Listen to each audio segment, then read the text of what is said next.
જે ઝઘડિયા 10 વર્ષની માસૂમ દીકરી પર જે દુષ્કર્મ થયું હતું અને દીકરી હાલમાં એસએસજી હોસ્પિટલ વડોદરા ખાતે એડમિટ છે, ત્યારે એમની મુલાકાત લીધી, એમની તબિયત અને ત્યાં સારવારમાં ઉપસ્થિત ડૉક્ટરની ટીમ સાથે ચર્ચા કરી, એમના પરિવારને સાંત્વના આપી, હિંમત આપી અને ત્યારબાદ ભરૂચ એસપીશ્રીને રજૂઆત કરવા માટે અમે આવ્યા છે કે આ કેસ એની ટ્રાયલ ઝડપી ચાલે, કાં તો ફાસ્ટ ટ્રેક કોર્ટમાં ચલાવવામાં આવે અને જે પણ નરાધમે આ કૃત્ય કર્યું છે એને ફાંસીની સજા સુધી પહોંચાડવામાં આવે એવી અમારી માંગણી છે.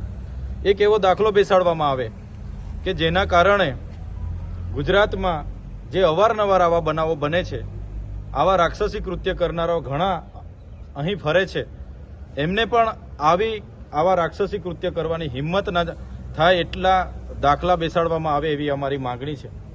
ભૂતકાળમાં દાહોદ હોય, બારડોલી હોય, સુરત હોય કે સમગ્ર ગુજરાત હોય, આ જ વર્ષે જાન્યુઆરીથી લઈને ડિસેમ્બર સુધી 648 જેટલા આવા દુષ્કર્મ, બળાત્કાર અને રેપની ઘટનાઓ બની છે.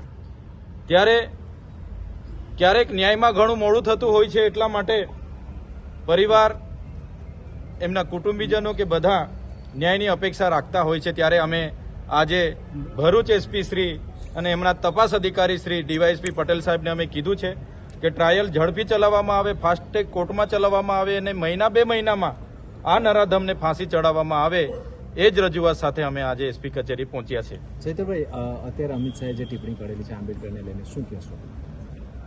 લોકશાહીનું મંદિર સંસદ ભવનમાં દેશના ગૃહમંત્રી અમિત શાહે જે ટીકા ટિપ્પણી કરી છે કે ભાઈ આજે તો ફેશન બની ગઈ છે આંબેડકર આંબેડકર આંબેડકર કરવાની, એટલી વખત ભગવાનનું નામ લેવામાં આવે તો 7 જન્મોનો સ્વર્ગ મળી જાય એવી ટિપ્પણી જે એમણે કરી છે. ત્યારે અમે આપણા માધ્યમથી દેશના ગૃહમંત્રી શ્રી અમિત શાહને કહેવા માંગીએ છીએ, વર્ણ વ્યવસ્થા હતી ભૂતકાળમાં, ત્યારે એસટી, એસસી, ઓબીસી, માઇનોરિટી કે કોઈ પણ સમાજ હોય એને ભણવાની તો દૂર, એને ખુલ્લામાં સ્વતંત્ર ફરવાની કે બોલવાની કે સાંભળવાની પણ પરવાનગી નહોતી. ત્યારે બાબા સાહેબની દેન છે કે આજે દેશના રાષ્ટ્રપતિ આદિવાસી મહિલા બિરાજમાન છે. ત્યારે આ સંવિધાનની દેન એ બાબા સાહેબની દેન છે, આ મહાપુરુષની દેન છે.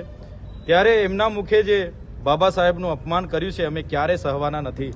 આજે પણ ભરૂચમાં કાર્યક્રમ અમારા સાથીઓએ આપ્યો છે. આવનારા દિવસોમાં પણ અમે જ્વલંત કાર્યક્રમો દેશના ગૃહમંત્રી વિરુદ્ધમાં આપવાના છે.